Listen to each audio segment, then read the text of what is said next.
जो भगवान ने प्रतिज्ञा की थी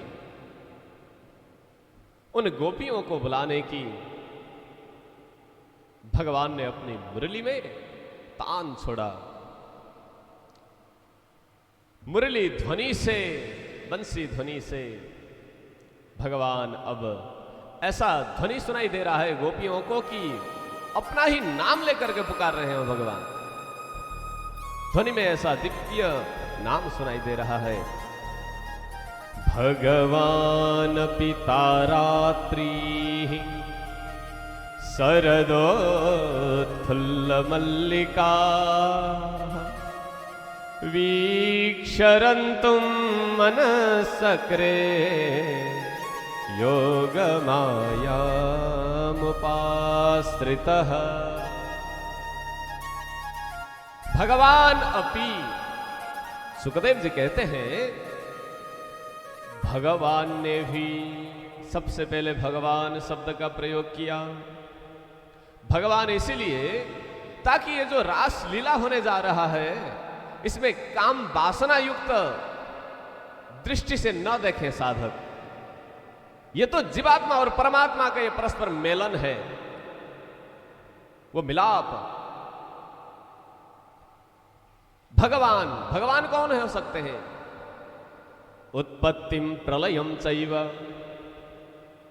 भूतानां अगतिम गतिम वेत्ति विद्याम अविद्यां च सवाच्यो भगवानिति। जो उत्पत्ति स्थिति लय कर सकता हो, वो सामर्थ्य जिसके पास हो, और विद्या अविद्या सबको जानता हो, जीवों की स्थिति करने की जो क्षमता हो, अंत में प्रलय होने के बाद में भी जो सारा जगत को अपने ही अंदर समाहित कर सकता हो, वो सामर्थ्य वाला है भगवान। उसके लिए यदि काम वासना होता है तो फिर ये करने का क्या जरूरत? वो तो जगत का नियंता है। इसलिए ये क्या है? बोले कि जीव का परमात्मा से मिलन है। अब भगवान ने जैसे ही वंशी बजाई, शरद ऋतु, शरद पूर्णिमा, संध्या समय, सब गोपियां निशम्य गीतम तदनंगवर्धनम व्रजस्त्रियः कृष्ण गृहीत मानसाः। गोपियां रोकने की कोशिश करती हैं, फिर सुन रही हैं। ऐसा लग रहा है कि अपने ही नाम से पुकार रहे हैं कन्हैया। और पति बच्चे जो भी थे घर में उन्होंने रोका, लेकिन अब वो रुकने वाली नहीं है। तत् अनंगवर्धनम,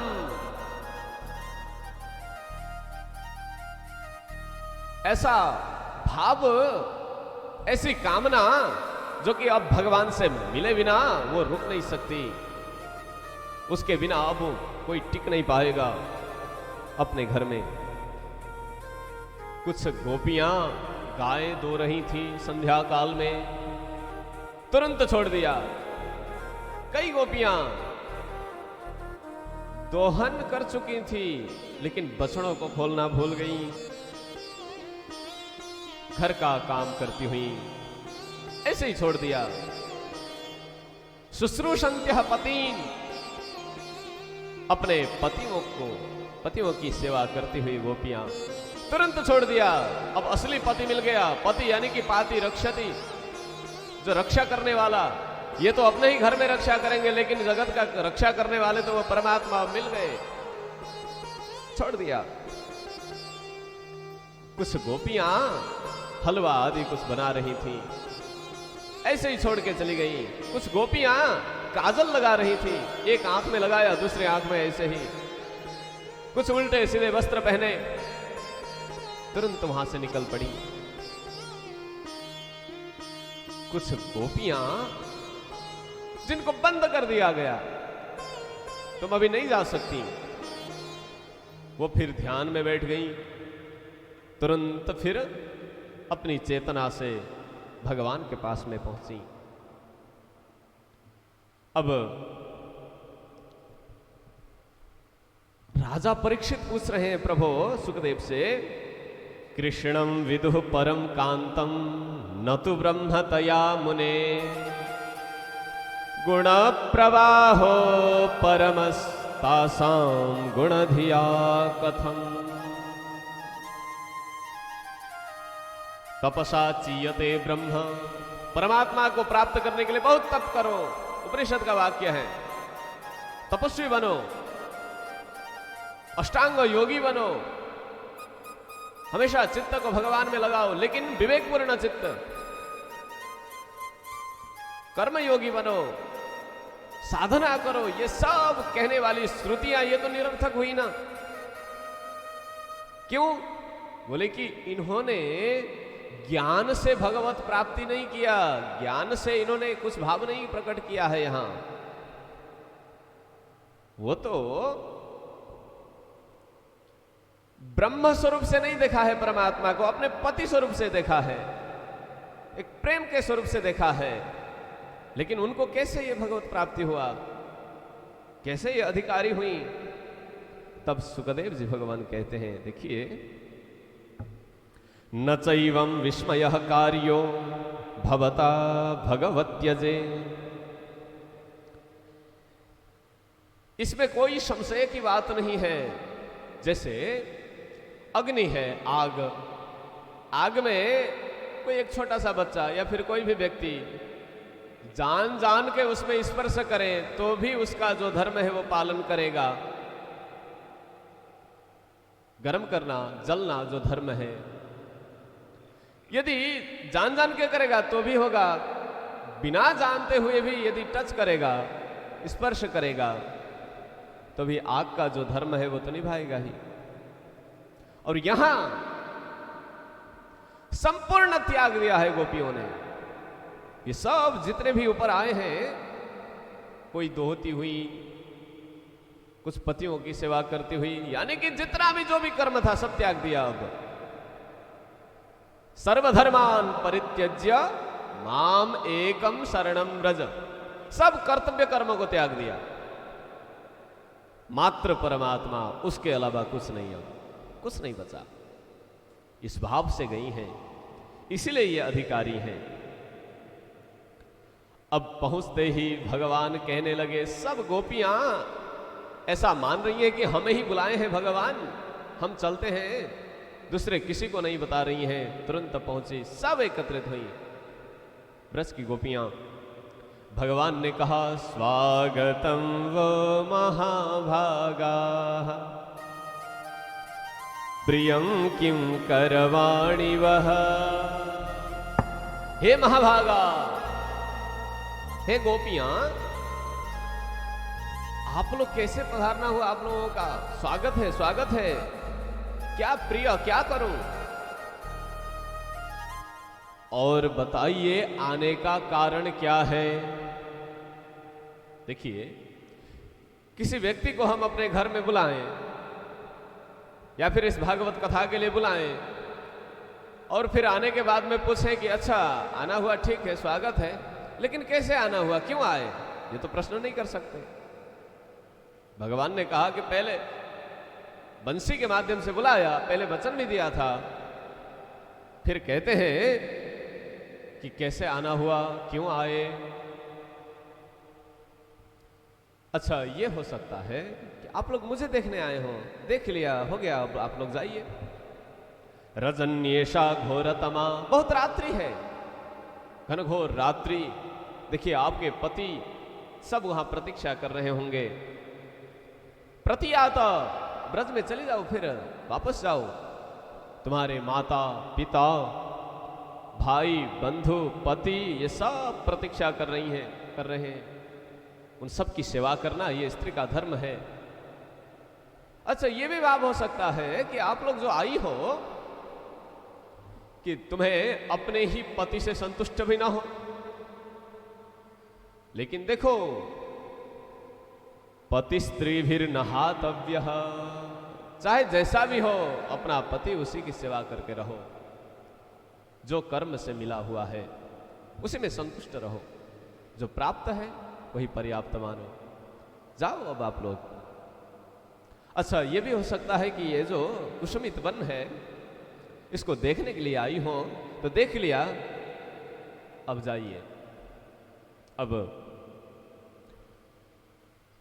भगवान प्रवचन कर रहे हैं, गोपियां देख रही हैं भगवान के तरफ, ये कैसे हैं। पहले बुलाया, खुद ही बुला करके फिर कहते हैं कि वापस चले जाओ, वापस चले जाओ। अब तो कुछ ना कुछ उत्तर देना पड़ेगा। फिर गोपियों ने कहा, मयिवं विभोर्हति भवान गदितुं नृशंसम् संत्यज्य सर्व विषयांस्तव पादमूलम् भक्ता भजस्व दुरवग्रहमात्यजास्मात् देवो यथादि पुरुषो भजते मुमुक्षु। प्रभु, आप अब ऐसा नहीं कह सकते। क्यों? क्योंकि हम सब कुछ त्याग करके आए हैं। या तो आप ऐसा कीजिए, जितनी भी श्रुतियां हैं, जितना भी आपने कहा है कि जो भी भक्त मेरे शरण में आता है, जीवन में एक बार भी यदि शरणागति करता है तो उसको हम नहीं छोड़ते, उसकी देखभाल करना हमारी जिम्मेदारी है। जितनी भी श्रुतियां हैं आपके ही मुंह से निकले हुए। अनन्यास चिंतयन्तो माम ये जनाः पर्युपासते, भगवद गीता 9:22। जो भी व्यक्ति आता है एक ही बार भले ही शरण में, उसकी सारा व्यवस्था, उसका जो भार है, जो भी कर्म है, उसकी जिम्मेदारी मेरी। या तो वो श्रुतियों को उलट दीजिए या फिर हमें स्वीकार करें। और सब विषयों को त्यागा है हमने। हमें क्या अयोग्यता क्या देखा आपने जो कि हमें आप स्वीकार नहीं कर रहे हैं। भक्ता भजस्व दुरवग्रहमात्यजास्मा, शरण में आए हुए भक्तों को स्वीकार कीजिए। जैसे आदि पुरुष नारायण जैसे स्वीकार करते हैं, वैसे ही आप भी स्वीकार कीजिए। कुछ गोपियां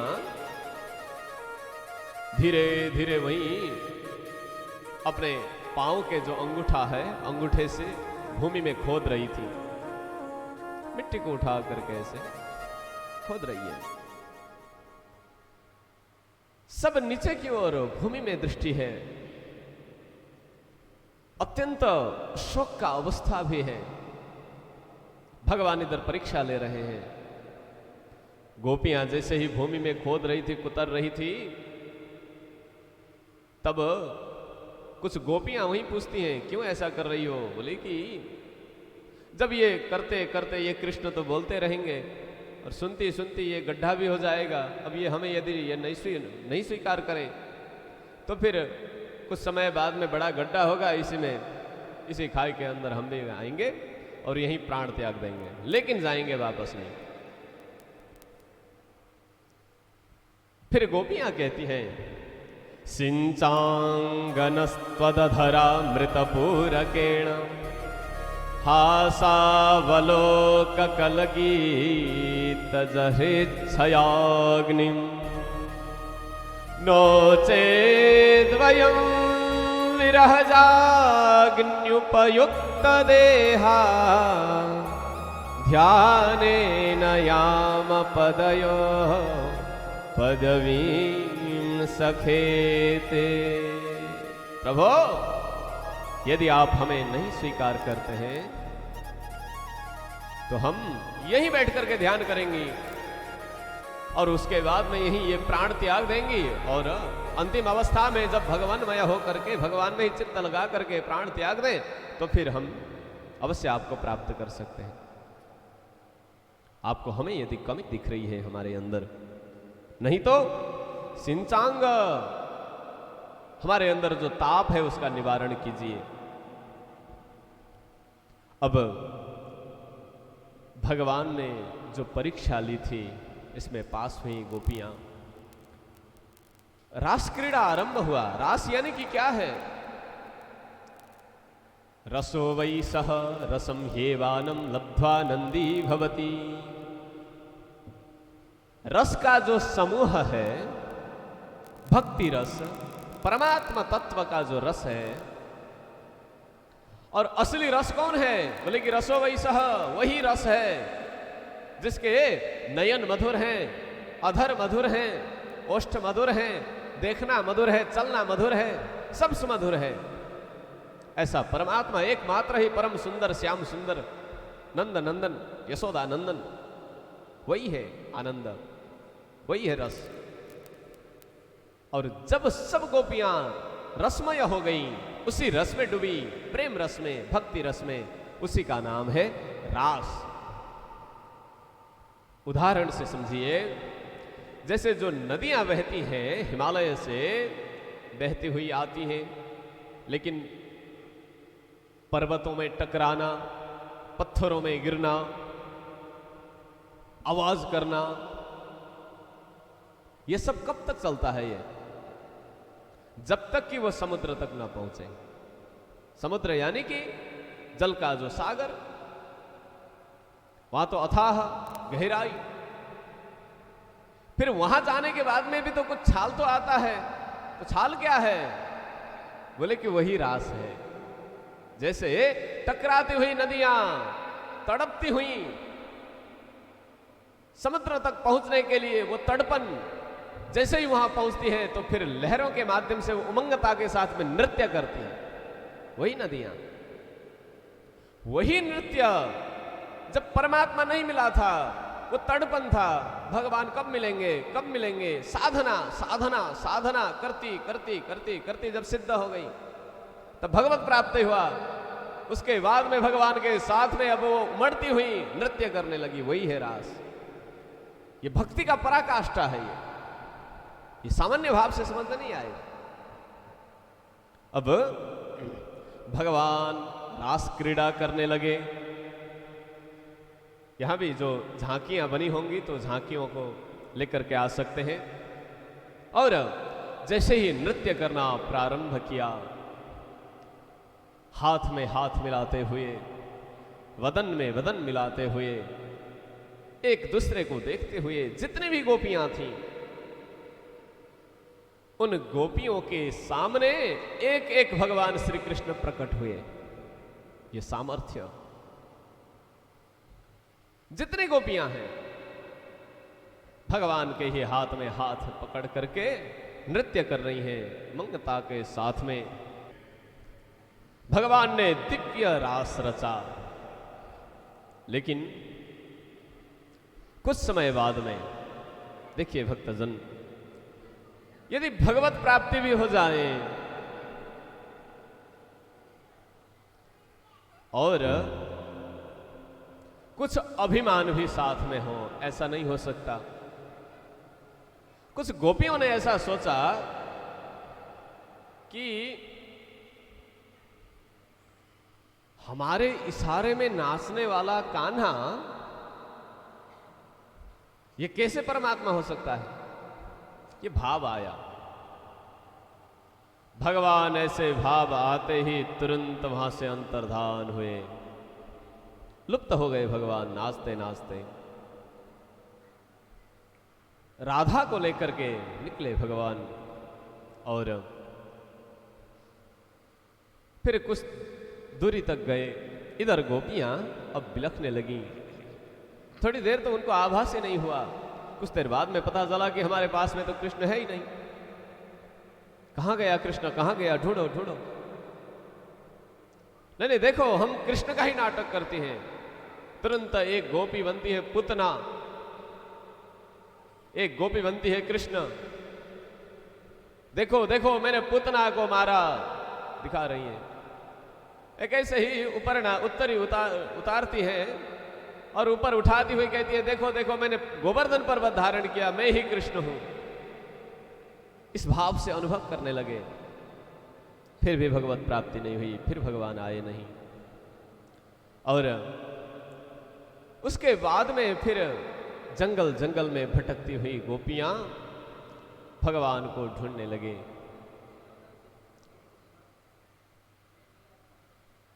भगवान को ढूंढती ढूंढती गोपियां अब यमुना किनार पहुंची। वहां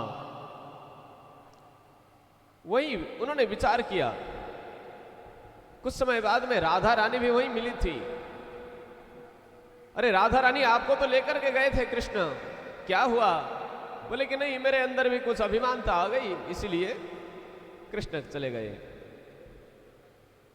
फिर उसके बाद सब गोपियां मिलकर के एक दिव्य गान करने लगी, विरह गीत जिसको बोलते हैं। विरह गीत में झूमने लगी। अब भगवान के प्रति पुकार लगाती हैं, अहो यदि प्रभु आपके ही जन्म से इस ब्रज का कुछ शोभा बढ़ा हुआ है,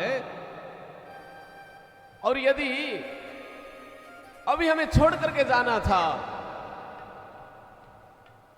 तो फिर आपने हमें बचाया क्यों?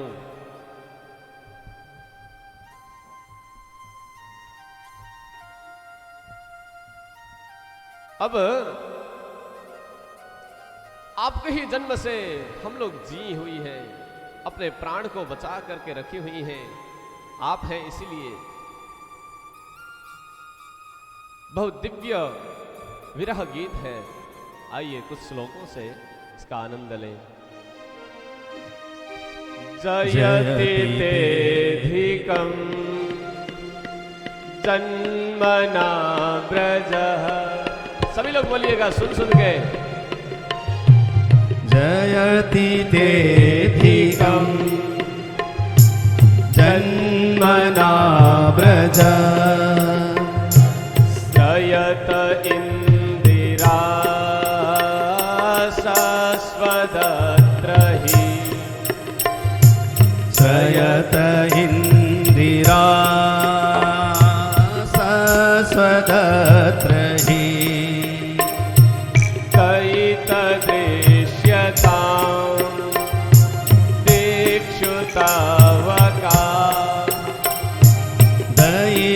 दयितदृश्यता दीक्षुतावका। त्वयि धृता सवस्त्वां विचिन्वते। जयति तेधिकं। प्रभो आपके ही जन्म से तो ये ब्रज चमकता हुआ दिखता है, ब्रज का ऐश्वर्य है। और साक्षात भगवती लक्ष्मी भी इसी वृंदावन में विराजमान होने लगी। प्रभु आप अब प्रकट हो जाइए। यदि आप नहीं प्रकट होंगे तो आपके लिए हमने अपने प्राण को धारण कर रखा है। यदि अभी हमें इस विरह में मारना होता तो आपने बताया क्यों? कहां कहां से बताया? फिर विषजलाप्यया व्यालराक्षसा वर्षमारुता वैधुतानला। जब विषाक्त यमुना जल काली अनाग का मर्दन किया, उसको भेज दिया, यमुना को शुद्ध किया आपने। जब उस जल को पी करके सब मरे हुए थे, तब भी आपने बताया। यदि अभी इस तड़पन से आपको हमें मारना होता तो फिर बताया क्यों? और जाने कई कई सारे असुरों से आपने बताया। हमें तो ऐसा लगता है कि आप ये नंद बाबा यशोदा के पुत्र नहीं है। क्यों? क्योंकि नंद बाबा यशोदा इतने करुणा के सागर हैं, उनका पुत्र इतना कठोर नहीं हो सकता। न खलु गोपिका नंदनो भवान् अखिल देहिना मंतरात्मद्रे। विघ्न साधितो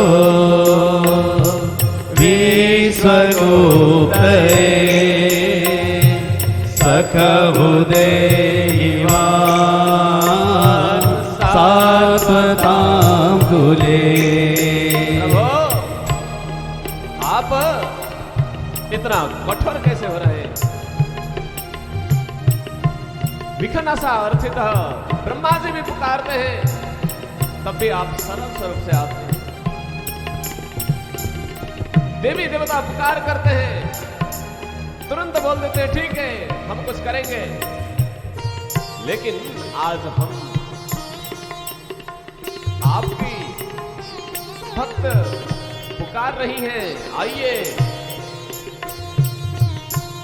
और जो आपके जो चरण हैं, फणी के ऊपर जो कालियानाग को आपने प्रदान किया, वो उतना अभिमानी अहंकारी यमुना जल को विष करने वाला, विषाक्त करने वाला, ऐसे दुष्ट को भी आपने अपने वरद चरण उसके सिर में रख करके कल्याण किया, तो हम क्या उसके अधिकारी नहीं है?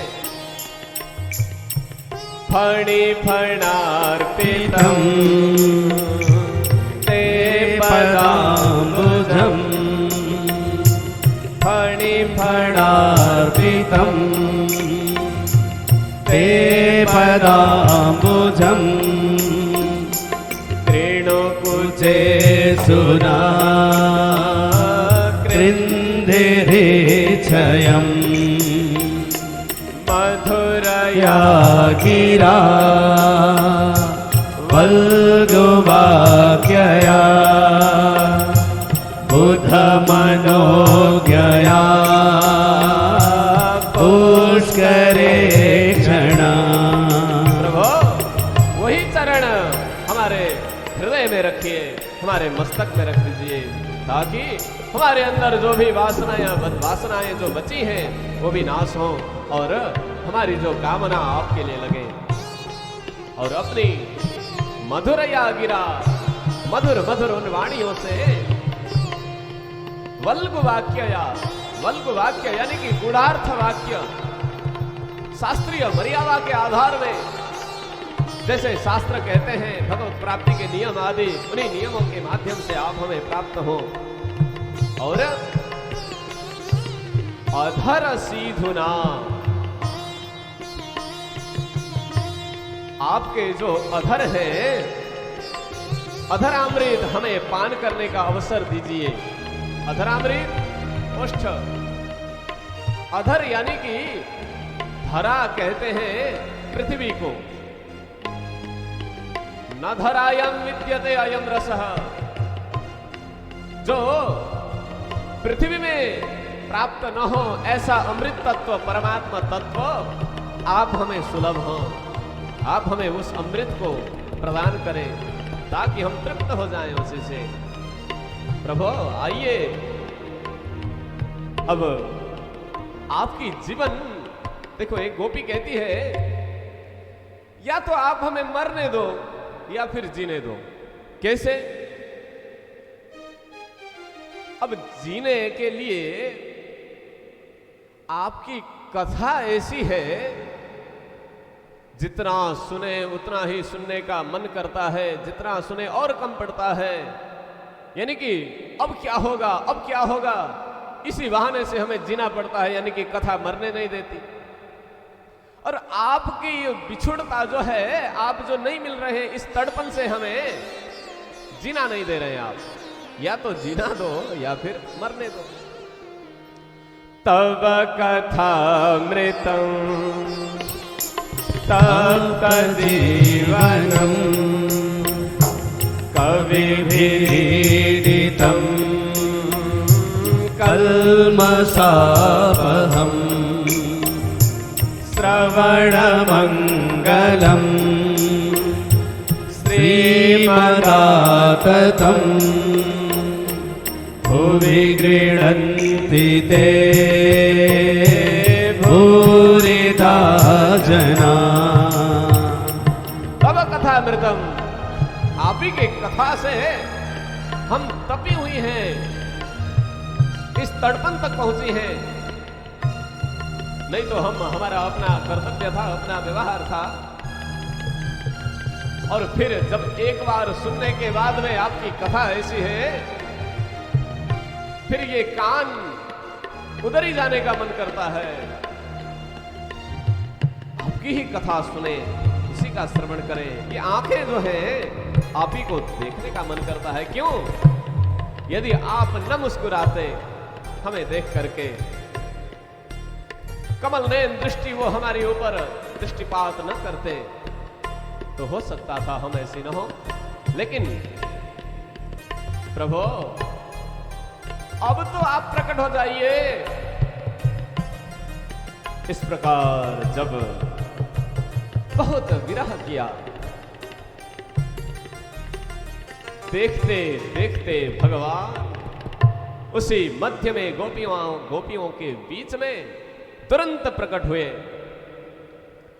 तासामावीरभूच्छौरिः स्मयमानमुखाम्बुजः पीताम्बरधरस्रग्वे साक्षान्मन्मथमन्मथ। साक्षान्मन्मथमन्मथ। देखते देखते भगवान उन्हीं गोपियों के बीच में प्रकट हुए और फिर दिव्य रास क्रीड़ा प्रारंभ हुआ। भगवान ने ये रास क्रीड़ाएं रची। ये रास क्रीड़ा क्या था? सुखदेव को राजा परीक्षित जी पूछते हैं, प्रभु संस्थापनाय धर्मस्य प्रशमाये तरस्य च। भगवान तो धर्म संस्थापनार्थाय संभवामि युगे युगे। जब जब धर्म का हानि हो, जब धर्म की ग्लानि हो, तब भगवान प्रकट होते हैं और धर्म की संस्थापना करते हैं, साधुओं की संरक्षण करते हैं, धर्म की पुनः स्थापना करते हैं। लेकिन यहां तो कुछ अधर्म नहीं दिखाई दे रहा है। सामान्य व्यक्ति क्या सोचेगा इसको? जो इस भाव को नहीं समझ पाएगा, सामान्य दृष्टि से तो देखो, कृष्ण ने दूसरों की जो पत्नियां हैं उनके साथ में नृत्य किया, वो भी मध्य रात्रि में, यही सोचेगा ना। तो सुखदेव जी भगवान कहते हैं, तेजी यशाम न दोषाय वह्ने सर्वभुजो यथा। ये जो नियम है ये सब हमारी स्थिति बनी रहे इसलिए है। नियम बनाने वाला कौन? बोले कि ब्रह्मा जी। ब्रह्मा जी को बनाने वाला कौन? परमात्मा। वो नियम से तो ऊपर हुए। जब जब जिस अवस्था से भक्तों का कल्याण करना हो, भगवान उसी रूप में, क्योंकि देखिए जितने भी स्वरूप हैं, उपासका नाम कार्यार्थम ब्रह्मणो रूप कल्पना। भगवान के क्यों इतने सारे रूप हैं? कभी राम, कभी कृष्ण इत्यादि, ये सब रूप क्यों धारण करते हैं भगवान? क्यों? क्योंकि उपासकों के लिए, भक्तजनों का उद्धार करने के लिए, जो राम रूप में भजना चाहे उसके लिए राम का स्वरूप है, जो शिव के स्वरूप में भजना चाहे उसके लिए शिव का स्वरूप है। ये उपासकों के भेद के कारण है ये। और भगवान किसी भी बंधन से बंधे हुए नहीं हैं। और जैसे अग्नि के अंदर कुछ भी डाल दो, बढ़िया बढ़िया पायस बना करके, खीर बना करके आप डालें, या फिर कुछ विष्टाएं डाल दें, उसका तो काम है वो जला देना।